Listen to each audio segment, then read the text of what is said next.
Aleluia. A paz de Cristo a todos. Amém. Hoje nós vamos começar uma série de mensagens.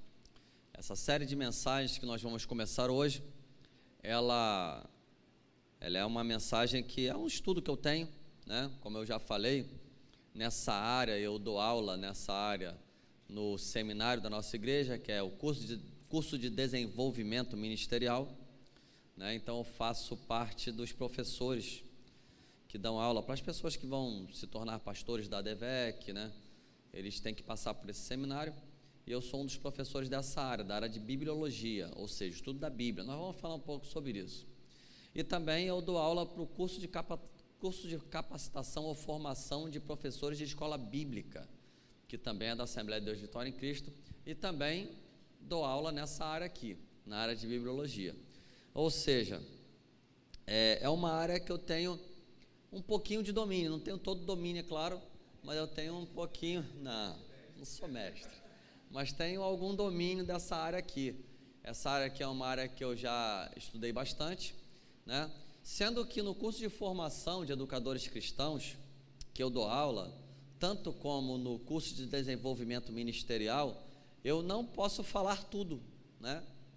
Até porque eu também não posso me aprofundar tanto, porque senão o pessoal dá parafuso, né? E se eu me aprofundar tanto, tem que explicar. Aqui eu já vou ter liberdade, né? Para poder falar com tranquilidade. Teve uma ocasião também que eu dei um pouco dessa aula aqui na igreja, mas o pastor Wesley, ele falou assim, não, dá em 3 semanas de 40 minutos, né? Ou 2, não sei se foi 2 ou 3, mas foi 3 semanas de 40 minutos. 3 semanas de 40 minutos eu não vou começar não dá nem para começar a dar tudo que eu quero falar. Ou seja, todas as coisas que eu falei aqui no culto, que nós iríamos falar, eu não falo nem no CDM, nem no curso de formadores de formação de educadores cristãos.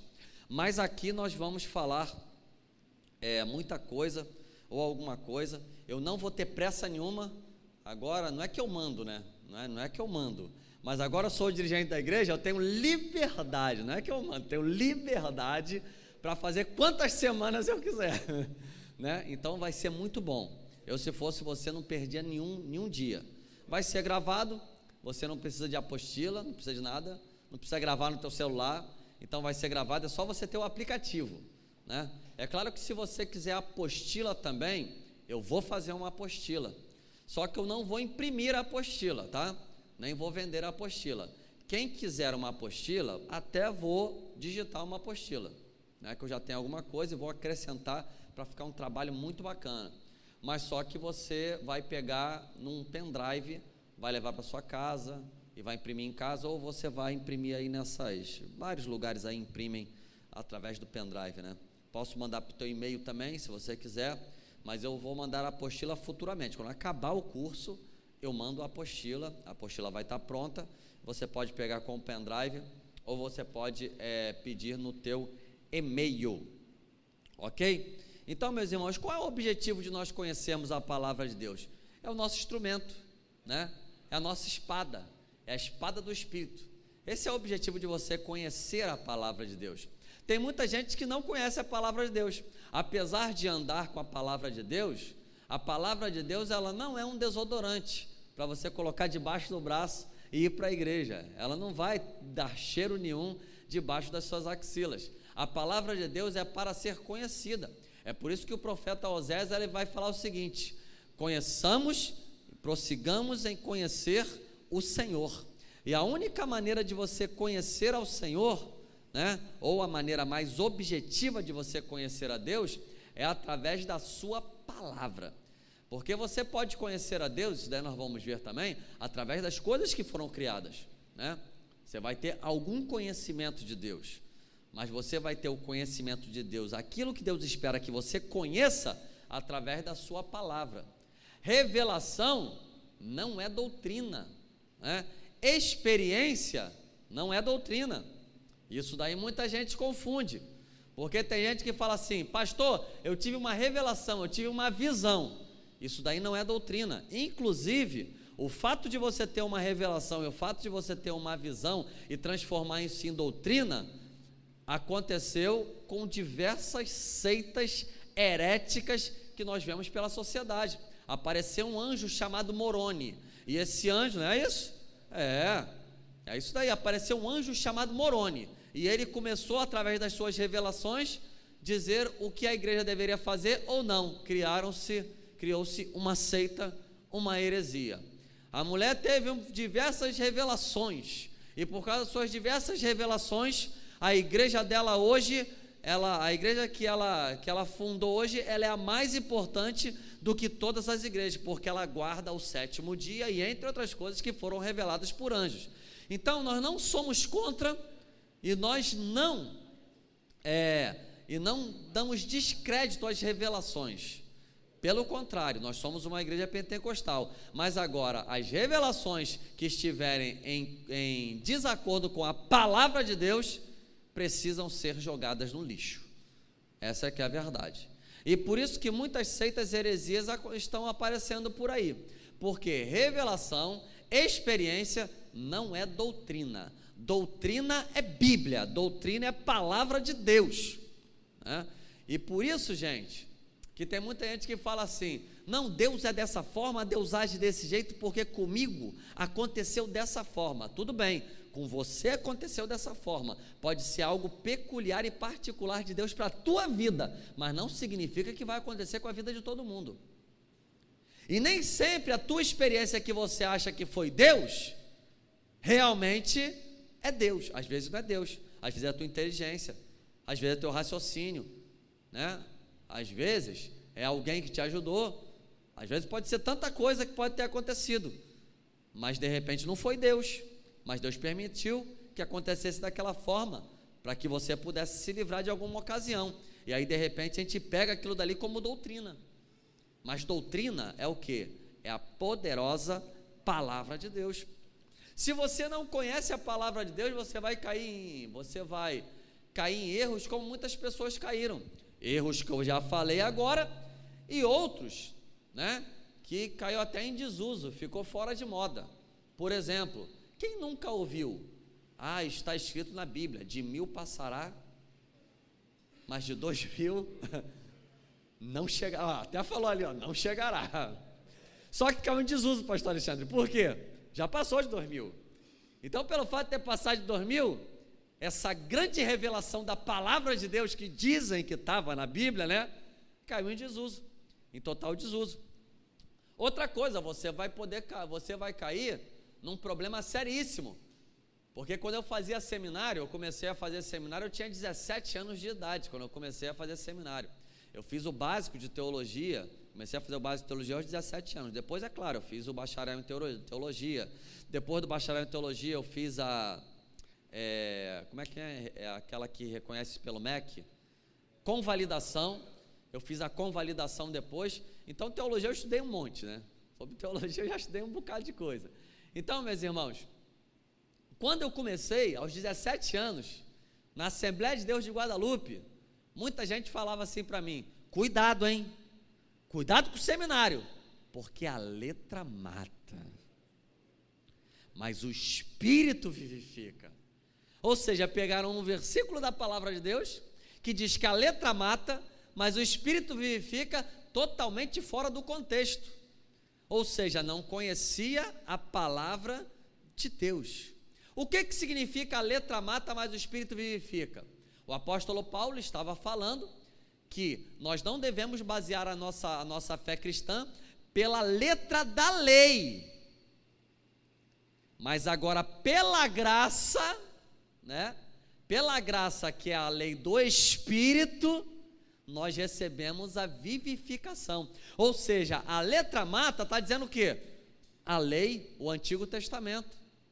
A partir de agora você está no outro patamar, você vive pela graça, então você vive pelo Espírito Santo. O Espírito Santo no Antigo Testamento era dado por medida.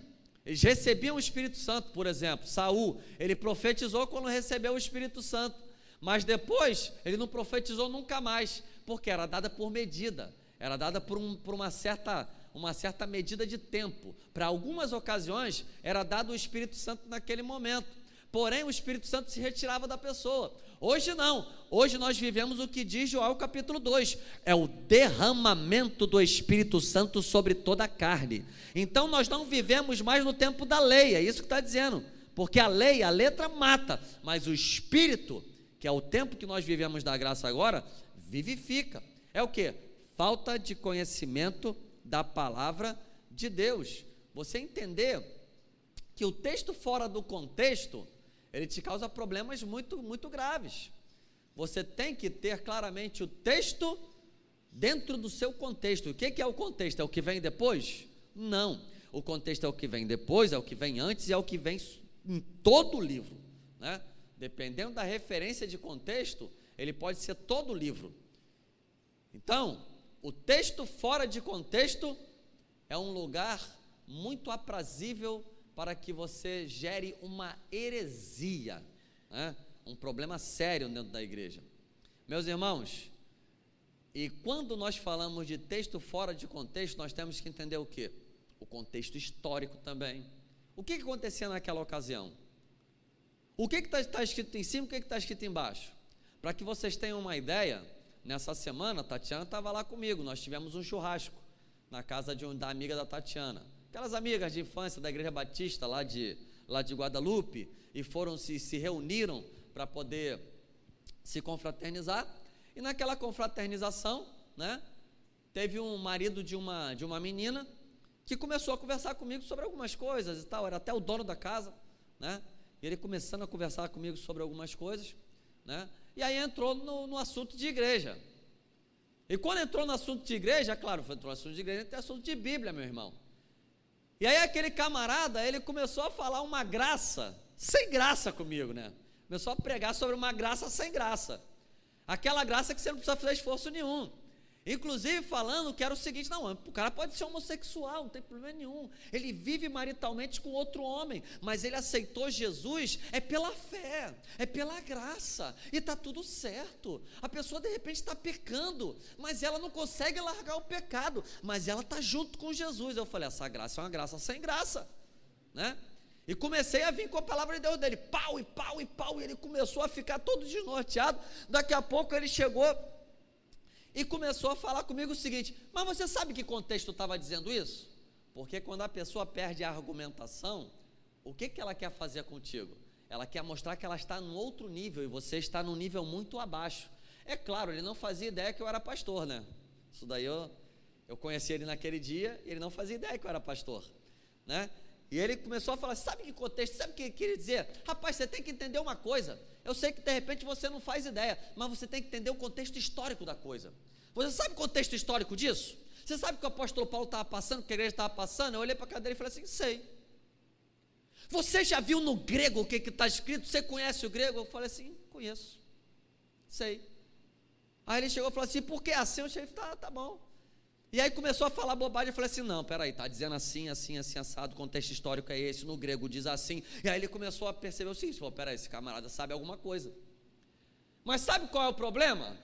Até o final eu não falei que eu era pastor para ele, até o final das contas, de repente deve ter conversado com a esposa dele, a esposa dele deve ter revelado para ele, não, esse cara é pastor, rapaz, você está de brincadeira, mas o que eu quero dizer para você é o seguinte, é conhecer a palavra de Deus, e quando você não conhece a palavra de Deus, nós ficamos reféns de pessoas desse nível, e que inclusive querem nos humilhar, para mostrar para a gente o seguinte, você não sabe nada, você é um Zé Ninguém, mas eu não, eu tenho conhecimento, eu conheço o contexto histórico, eu conheço o grego, eu conheço alguma coisa, né? Quem nunca ouviu aquela famosa palavra, está escrito na Bíblia, faça a tua parte, que eu te ajudarei, né? Não está escrito, mas tem gente que diz que está escrito, não, porque a Bíblia diz, a palavra do Senhor se renova a cada manhã, não está escrito isso, ela pode até se renovar nas suas aplicações, mas não tem nenhum lugar que está escrito isso, se você pensava que estava escrito isso em algum lugar, esquece, está escrito que as misericórdias do Senhor se renovam a cada manhã, é as misericórdias do Senhor que se renovam, inclusive teve uma vez que eu estava não, isso daí foi o pastor Apoema, meu amigo, né, que ele estava numa certa ocasião conversando com uma irmã. Nós estávamos lá no Mato Grosso do Sul, né? E a irmã falou assim: pastor, eu tenho orado, eu tenho buscado, eu tenho chorado na presença do Senhor, e eu de tanto chorar, de tanto buscar, de tanto pedir, Deus atendeu o meu clamor. Porque o senhor sabe, né, pastor, que a palavra de Deus vai dizer com muita clareza: quem não chora, não mama. A cara do pastor Poema. Não, a gente tem que filmar para você ver, porque só falando não dá para você ver a cara da pessoa. Está escrito na palavra de Deus: quem não chora. Para você não passar por esta vergonha, meu irmão, para você não passar por essa vergonha, minha irmã, temos que conhecer a palavra de Deus, o Deus da palavra e a palavra de Deus. Então passa aí para a gente aí, por gentileza. Eu trouxe uns slides aqui até para nos ajudar, e nós vamos falar sobre essas questões aqui. Muita coisa, né? A introdução à bibliologia, que é o que nós estamos... revisão para você. Não, mas vai ser mais forte do que eu dei para vocês a aula, com certeza. Introdução à bibliologia, a palavra de Deus e seu significado, a palavra de Deus escrita, que são as escrituras sagradas, a inspiração das escrituras. Aqui começa a ficar quente, aqui é forte. Não dei nem a metade para vocês do que eu vou falar aqui na inspiração das escrituras. É forte essa parte aqui. A autoridade das escrituras, passa aí para a gente. A inerrância, a clareza, a necessidade, a suficiência e a infalibilidade das escrituras. Nós vamos falar sobre tudo isso em todo esse tempo. Pode passar para a gente, né? E nós aqui nessa introdução, nós vamos falar o que é biologia, o que é a Bíblia, a matéria em que foi escrita a palavra de Deus, os formatos primitivos da Bíblia, o tipo de escrita primitivo da Bíblia e as línguas originais da Bíblia. Para quê? Para que você possa entender esse manual, né? Saber, ter um conhecimento pleno, né? Passa aí para a gente aí, que nós vamos falar, primeiro ponto, o que é, ainda tem mais, claro, a origem do nome Bíblia, manuscritos e cópias originais, famosas e importantes traduções, a Bíblia, a sua estrutura, a classificação dos livros, o tema central da Bíblia. Pode passar? E o número 1, o que é bibliologia? Bibliologia, que é o que nós vamos estudar durante todo esse tempo, é o quê? É a parte do estudo da teologia que analisa e ocupa-se em estudar a Bíblia, ou seja, é a doutrina das escrituras sagradas. Isso é bibliologia, é você conhecer a Bíblia como escritura sagrada, né? Pode passar. Número 2, o que é a Bíblia? Pode passar aí. A Bíblia, pode passar. A Bíblia é a revelação de Deus à humanidade. A Bíblia é a revelação de Deus à humanidade. Porque sendo o homem finito e Deus infinito, né? O homem sendo finito e o Deus sendo infinito, não podemos conhecer a Deus a menos que ele se revele. Você não vai conhecer a Deus se ele não se revelar a você. Eu estava vendo há pouco tempo sobre o universo. O universo que foi criado, você não faz ideia. Aliás, de repente você faz, você estuda astrologia, não sei. Mas o universo, ele é tão espantoso que existem bilhões, bilhões, bilhões e bilhões de estrelas. E existem estrelas que são muito maiores do que o Sol. E elas estão a bilhões e bilhões e bilhões e bilhões de distância. E a gente não faz ideia. A Via Láctea, na verdade, ela é uma poeira diante do universo. Os cientistas, isso é extraordinário, os cientistas descobriram, sabe o quê? Que aonde a Terra está formada, aonde a Terra se colocou no universo, é o único lugar aonde poderia ter vida humana. Se tivesse qualquer outro lugar do universo, seria impossível qualquer vida, seja humana ou não humana. E eles descobriram que é o seguinte, é um formato, é um jeito, é um lugar, Porque todo o universo existem choques.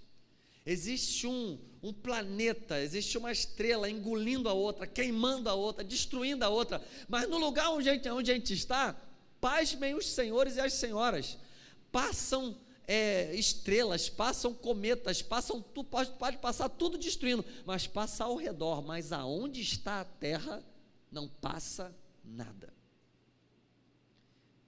E o nosso Deus é esse que criou todo o universo. Quando você estuda um pouco sobre isso, você fala assim, como é que um Deus grande, forte, poderoso, ele consegue controlar todas essas coisas? Como é que você pode explicar que a ciência já diz que se a Terra estivesse um pouco mais perto do Sol, a Terra seria destruída, só um pouquinho mais perto do Sol, seria destruída com calor. Se a Lua estivesse mais perto da Terra, teríamos maremotos, mas ela está na distância certinha, o Sol está numa distância certa, todos os planetas estão numa órbita certinha. É um Deus poderoso, grande, poderoso, que controla todas essas coisas. Como é que você vai conhecer um Deus dessa magnitude se ele não se revelar a você? Impossível. É a mesma coisa de você querer explicar para uma formiga matemática. Vem cá, formiga, deixa eu te ensinar aqui, olha só. 1 mais 1 igual a 2, você não consegue. E é por isso que Jesus, ele teve que se fazer homem, viver entre nós, para que nós pudéssemos entender a poderosa graça de Deus. Porque mesmo através de uma revelação de Deus diretamente para um homem que era Moisés, não teve a sua completude. Precisava sim que na plenitude dos tempos, como diz o apóstolo Paulo, viesse o Filho de Deus até essa terra e nos revelasse, né, aquilo que verdadeiramente estava no coração de Deus. Então, a Bíblia é a revelação de Deus à humanidade, né? A Bíblia é a palavra de Deus em linguagem humana, portanto, porque se Deus usasse a sua linguagem, você não entenderia nada, mas Ele passa por homens, para que você entenda a poderosa palavra de Deus, né? É a revelação de Deus à humanidade, e ela tem como autor quem? Deus. Deus é o autor da Bíblia. Número 2, além de Deus ser o autor, pode passar. O Espírito Santo é o intérprete. E por fim, pode passar, Jesus é o tema central das Escrituras. Toda a Escritura de Gênesis e Apocalipse aponta para Jesus, né? O Espírito Santo, ele é o intérprete. Deus é o autor, o Espírito Santo é o intérprete, e o tema central é Jesus. Repita comigo: Deus é o autor, o Espírito Santo é o intérprete, e Jesus é o tema central. Isso é importantíssimo você entender, que Deus é o autor, o Espírito Santo é o intérprete, e Jesus é o tema central da palavra de Deus. Deixa eu te perguntar uma coisa, para você ter uma ideia. Quem já ouviu alguém dizer assim, porque a Bíblia tem várias interpretações? Quem já ouviu? A Bíblia tem várias interpretações. Já ouviu isso daí? A Bíblia tem várias interpretações? Não, porque cada um interpreta a Bíblia, então a Bíblia tem várias interpretações. O verdadeiro intérprete é quem? É o Espírito Santo. E é por isso que às vezes eu fico preocupado de cristãos que leem a Bíblia de qualquer maneira, sem fazer uma oração. Quando você, a partir de hoje que você está ouvindo essa aula e aprendendo, a partir de hoje, quando você chegar na tua casa, você vai pegar a tua Bíblia, você vai abrir a sua Bíblia e vai falar: Espírito Santo, me ajuda a entender a tua palavra. Sabe por que tem muita gente que interpreta a palavra de Deus de maneira equivocada? E acontece que nem a Rede Globo adorou isso daí, de um pastor, não sei se vocês sabem, de um pastor que ele adulterou com uma mulher, ela era casada, ele também era casado, ele adulterou com uma mulher porque A mulher teve uma revelação. Olha só, o primeiro ponto. Lembra que eu falei que revelação não é doutrina? Ela teve uma revelação. E nessa revelação, ela falou o seguinte: pastor, eu tive uma revelação, Deus me mostrou que eu estava tendo um negocinho com o senhor. Um eufemismozinho, né? Um negocinho com o senhor. E ele falou que era para fazer. E o pastor olhou assim. Eu não sei o que se passou na cabeça desse pastor, irmão Emerson, não sei. Eu imagino que ele olhou assim e falou assim: a carne gritou, e ele falou assim: deixa eu orar. Olha só de você receber uma revelação doida dessa, porque muitas pessoas tomam revelação em pé de igualdade com a Bíblia, com doutrina, é isso que eu falo. Só de você receber uma revelação doida dessa, você conhecendo um pouco de Bíblia, você vai falar assim: sai de reto, Satanás, bata em retirada agora em nome de Jesus. Você está doida? O que é isso, mulher? Sabe o que esse pastor falou? Vamos buscar a Deus e vamos orar para ver o que a palavra de Deus, ela vai dizer. Prato cheio para Satanás nessa hora.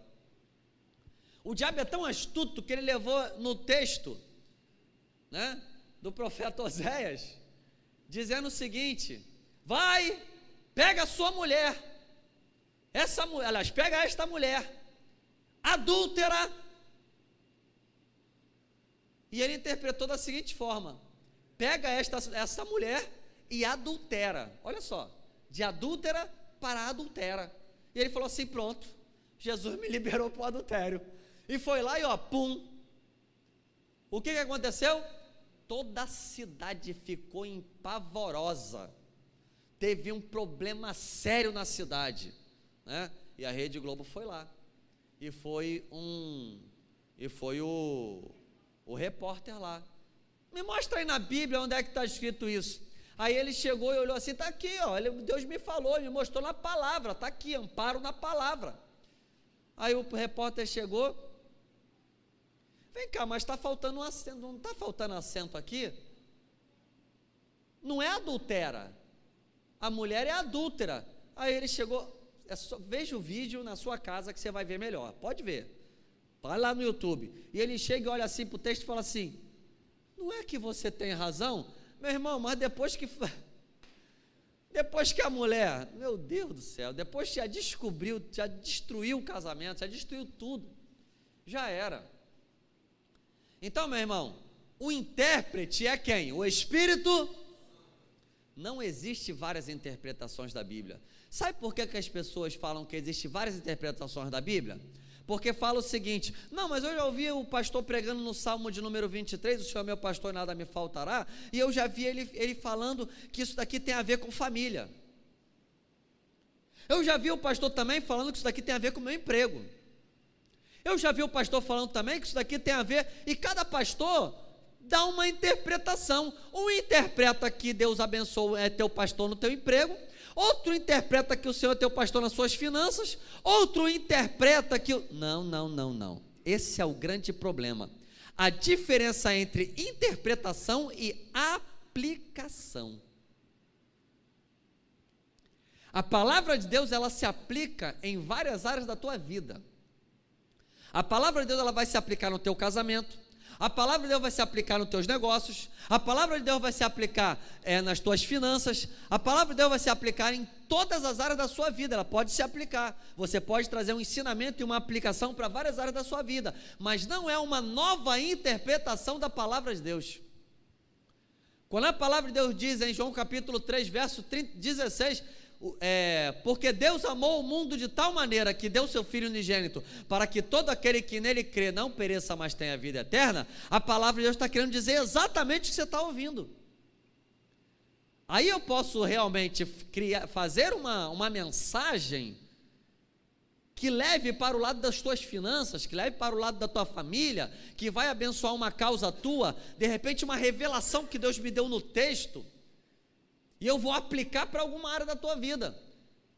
Porém, apesar de eu estar aplicando numa área da tua vida, não significa que eu estou interpretando a palavra de Deus de uma outra forma. Eu estou dando uma nova interpretação. A interpretação é única. Jesus veio, morreu por você, e isso é a causa do amor de Deus, um amor muito grande, porque Ele amou o mundo de tal maneira, que Ele deu o que Ele tinha de mais importante e mais precioso, o seu único Filho, para que você tenha o quê? A vida eterna, né?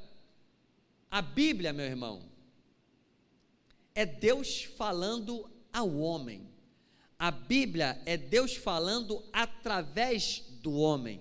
A Bíblia é Deus falando como homem, porque a Bíblia é Jesus. É Deus falando em favor do homem, mas é sempre Deus falando. E quando eu falo que é sempre Deus falando, o que eu quero dizer com isso? Que esse livro, quando ele está assim fechado, ele é um livro semelhante, não é igual, mas é semelhante, pelo menos na aparência, a qualquer outro livro. Mas este livro aberto é a boca de Deus falando contigo. É o único livro da humanidade, é o único livro que a humanidade tem, que o autor está do teu lado quando você está lendo ele.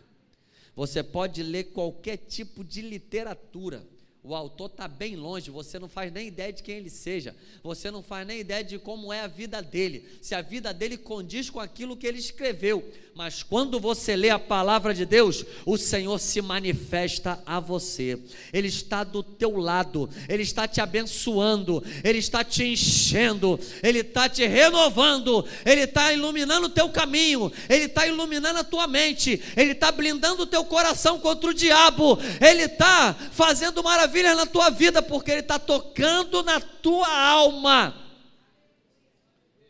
É por isso que o homem deve ler a Bíblia para ser sábio, crer na Bíblia para ser salvo e praticar a vida para ser santo. A Bíblia é o que te traz para mais junto de Deus, porque você passa a conhecer mais a Deus. Vamos passar para o próximo item? Pode passar aí? Né? A Bíblia é a revelação de Deus, o autor é Deus, o intérprete é o Espírito Santo e o assunto central é Jesus Cristo. Pode passar. Materiais em que foi escrita a Bíblia. Pode passar aí o material em que foi escrita a Bíblia. Os principais materiais que a Bíblia foi escrita foi o papiro e o pergaminho. Está ali, ó. Papiro e pergaminho. O que é o papiro? Pode passar aí. O que é o papiro? O papiro era extraído de uma planta que tinha por nome papiro, né? O papiro era de uma planta que se chamava papiro. Do papiro que se derivou o nome papel. Ou seja, o papiro, ele é o precursor do papel, né? É essa planta aquática aí. Pode passar aí que vai vir uma imagem maior da planta do papiro. Está vendo aquele caule ali da planta do papiro? O caule, o tronco, né, da planta do papiro. Pode passar aí que você vai ver o processo. Então está aqui o processo, ó. Como é que era feito o papiro? O papiro era feito da seguinte forma. Você está vendo lá, ó, a planta lá em cima? Está vendo a parte verde em volta dela? Então tirava-se a parte, tirava a casca, pegava a parte interior, cortava, está vendo, em feixes, está vendo aqui do lado de cá? Cortava-se em feixes e colocavam os feixes assim, ó, na horizontal e na vertical, aqui na vertical, na horizontal e na vertical, de forma que ficasse entrelaçado. E quando ficava entrelaçado, pegava uma marreta e batia naquele papiro. Por quê? É uma planta aquática, ela tinha o quê? Muito suco, né? Muito líquido, então tinha que bater para secar, e quando secava, virava o papiro, que estava pronto para ser escrito, né? E também, além do papiro, a Bíblia foi escrita também, os primeiros manuscritos foram de papiro de pergaminho. Então passa aí o pergaminho, aí já está o pergaminho, não, isso daí é a folha de papiro, né? Depois que passava pelo processo, ficava assim. Pode passar. e também o pergaminho, que pode ver que é a mesma imagem do papiro. Mas qual a diferença do papiro para o pergaminho? É que o papiro era vegetal, o papiro era vegetal e o pergaminho era animal. A diferença é essa. Um era vegetal, era de uma planta chamada papiro, e o pergaminho era o quê? Era uma pele de animal curtida, ou seja, que foi colocada no sol e foi preparada para a escrita. Já o pergaminho, ele é mais recente e é também citado na Bíblia, em 2 Timóteo, capítulo 4, verso 13, passa aí para a gente aí, né? O apóstolo Paulo falando: quando vires, traz a capa que deixei em Troade, em casa de Carpo, e os livros, principalmente os pergaminhos. Então o apóstolo Paulo, ele já se utilizava do pergaminho. Então são dois principais materiais que foram escritos na Bíblia, foi o papiro vegetal e o pergaminho animal. Pode passar aí para a gente? Número 4, formato primitivo da Bíblia.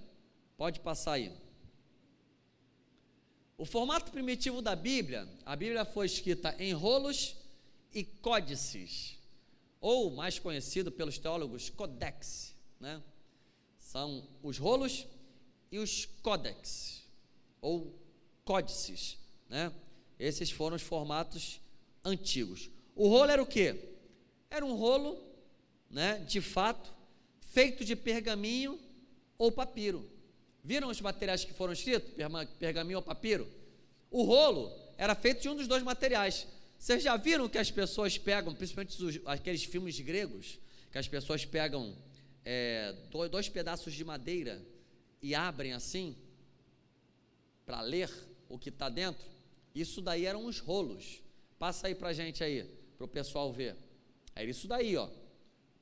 Tinha duas partes aonde você pegava e você abria, né? E você poderia ler os rolos, que eram feitos de papiro ou pergaminho. Era preso, como vocês estão vendo ali, por dois cabos de madeira, para facilitar o manuseio desse papiro ou desse pergaminho. Cada livro da Bíblia era um rolo separado, né? Você tinha um rolo de Isaías, tinha um rolo de Jeremias, tinha um rolo de Oséias, e naquele tempo ninguém poderia, como hoje, conduzir, portanto, a Bíblia como nós conduzimos, né? Pega um único livro, coloca debaixo do braço. Isso só foi possível depois do século II, que foi a invenção do papel. Os chineses inventaram o papel no século II, e Gutenberg, em 1450, ele inventou a imprensa, que você podia imprimir todas as folhas que foram inventadas. Você imagina como é que era naquele tempo, e nós vamos ver um pouco mais à frente, para você achar assim: abra a sua Bíblia em Isaías 43, verso 13. Meu Deus! Primeiro você tinha que escolher qual era o rolo. Só aí já era um rolo danado para você escolher qual era o rolo. Você tinha que escolher qual era o rolo. Onde é que está Isaías? Está aqui. Você tinha que pegar, meu irmão, e você tinha que achar aonde estava escrito, porque os que confiam no Senhor voarão com asas como de águia, correrão e não se cansarão, caminharão e não se fadigarão. Onde é que está escrito isso? Porque no tempo do rolo não havia capítulo e nem versículo. Você tinha que conhecer, meu irmão. Você pensa como é que era a mão de obra e como é que era o ensinamento dos filhos dos judeus. É por isso que desde criança eles tinham que ler e reler, ler e reler, ler e reler a palavra de Deus. Hoje você tem uma facilidade. Você tem facilidade de você decorar versículos, você sabe onde é que é, você acha rapidinho. Antigamente não, eram vários rolos. E cada rolo não tinha capítulo e versículo, você tinha que saber onde estava exatamente. E também o outro formato, pode passar aí, eram os códices, ou codex. Passa aí para a gente aí. Isso, era aí, ó. Aí está uma foto do Codex Vaticanus, né? Que está lá no Vaticano. Codex, o Codex em latim, significa livro ou bloco de madeira. O códex, ou os códices, eles são um protótipo, ou um modelo preliminar do livro moderno.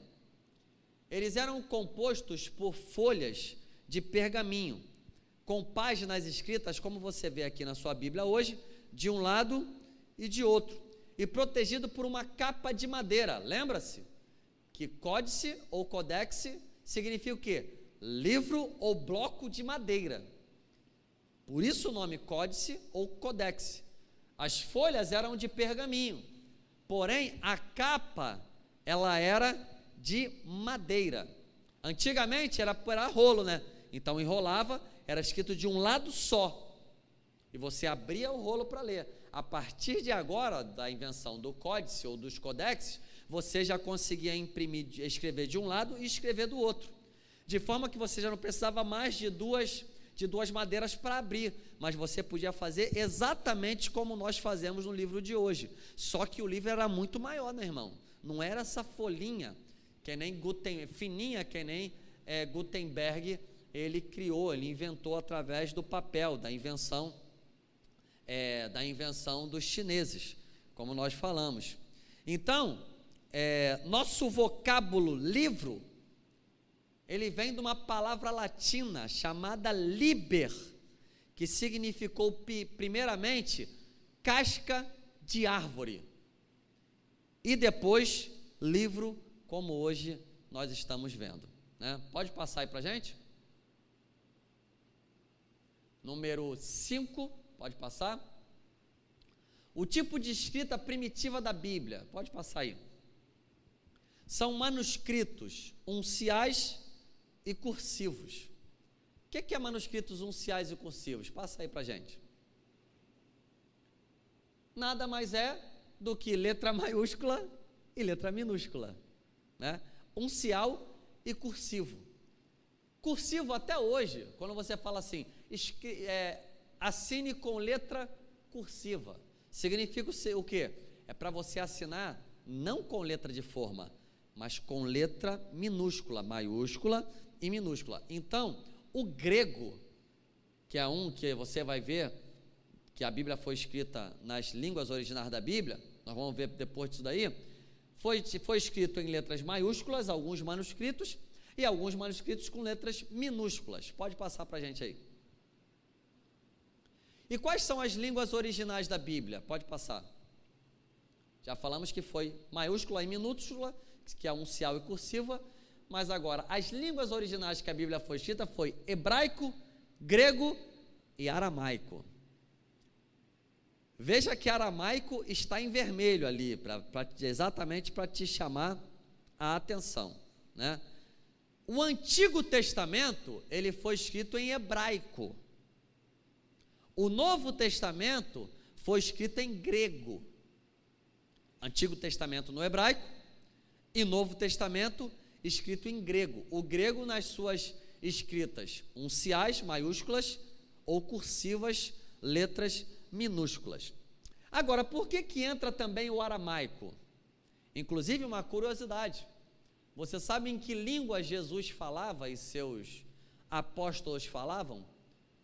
Qual das 3 línguas você acha que eles falavam? Grego, hebraico ou aramaico? Apesar de a escrita ser grega, eles falavam o aramaico, né? Apesar da escrita ser grega, eles falavam comumente no aramaico. O grego que a Bíblia foi escrita é chamado de grego koiné. O que significa grego koiné? Isso eu não dei lá. É o grego comum. Koiné significa comum. Por quê? Porque o grego erudito, não era de posse do povo comum. Era só para a elite. O pessoal não conhecia. Então aquele mais ou menos, sabe quando o brasileiro ele quer falar espanhol, aí ele fala um portunhol, né? Então na verdade era isso, era um portunhol deles, era o grego comum, era o grego da massa, era o grego do povão. Aí o povão entendia aquele grego ali, não era o grego clássico, o grego helenista, né, dos gregos. e os gregos dominaram até Alexandre o Grande, eles dominaram a grande parte da sociedade, dominaram mundialmente, e mundialmente a sua filosofia, a sua sabedoria, né, a sabedoria grega, ela se espalhou em todo o mundo, e se tornou um padrão, e como se tornou a sabedoria o padrão, também a sua escrita se tornou um padrão. Geralmente, aquele país, ou aquele povo, que domina o mundo, normalmente ele traz para esse mundo a sua língua. Isso daí você vai ver também hoje nos Estados Unidos. Qual é a maior potência mundial hoje? Estados Unidos. E qual é a língua universal hoje? O inglês. Em todo lugar do mundo, se você souber falar inglês, você consegue se comunicar. Mas se você falar em português, você pode chegar em qualquer lugar do mundo e você só vai falar com a sua família. Mas agora, se você chegar em qualquer lugar do mundo falando inglês, você pode ter certeza que tem alguém lá que vai falar inglês. Da mesma forma aconteceu com o grego. E por isso que o grego, a sabedoria grega, dominou todo o mundo. Agora, o aramaico. Por que a Bíblia foi escrita em aramaico também? Poucas partes da Bíblia foram escritas em aramaico. Pouquíssimas. Tanto que quando alguma pessoa vai falar contigo, a Bíblia foi escrita em quantas línguas? Normalmente, até em seminário, o pessoal vai falar assim em duas línguas: hebraico, Antigo Testamento, e grego, Novo Testamento, né? Porque eles ocultam, porque é tão pequeno, né? O aramaico foi Esdras, capítulo 4, verso 8. Só o verso 8 foi escrito em aramaico. Do capítulo 6, só o verso 18 foi escrito em aramaico. No capítulo 7, só do verso 12 ao verso 26 de Esdras foi escrito em aramaico. Essas 3 porções do livro de Esdras foi escrito em aramaico. Jeremias, no capítulo 10, no verso 11, só o verso 11 de todo o livro de Jeremias foi escrito, tem uma palavra ali em aramaico. Daniel, capítulo 2, verso 4 e capítulo 7, verso 28, foi escrito em aramaico. Então você percebe que toda a estrutura da Bíblia, pouquíssimos versículos tem alguma menção do aramaico, e por isso que as pessoas normalmente dizem que foram em 2 línguas originais que foram escritas a palavra de Deus. Amém? Entenderam até aí? Por enquanto é só uma introdução, só para vocês se situarem, né?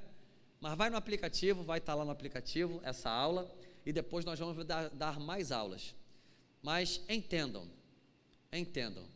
que a palavra de Deus, ela é vida, ela é viva e eficaz, mais cortante e penetrante que qualquer espada de 2 gumes, ela é luz para o teu caminho, ela é uma bênção para a tua vida, é ela que te blinda contra o diabo, é ela que te fortalece, é ela que te levanta, é ela que te ajuda, é ela que dá propósito, é ela que te dá um futuro, é ela que faz você olhar para frente. Ah, meu irmão, se você fizesse ideia, já foi feito um estudo por um escritor não cristão, que ele fez, Max Weber, que ele fez A Ética Cristã e o Espírito do Capitalismo. Se você não leu esse livro, pode ler, é um livro chato, mas é interessante você ler, porque o estudo dele, ele está baseado, sabe em quê? Como é que os países que conheciam a Bíblia e que baseavam toda a sua crença na palavra de Deus, eles prosperaram, e aqueles que não criam na palavra de Deus, eles se afundaram e viraram um país de segundo mundo. Ah, meu irmão, de terceiro mundo. Ah, meu irmão, sabe por quê?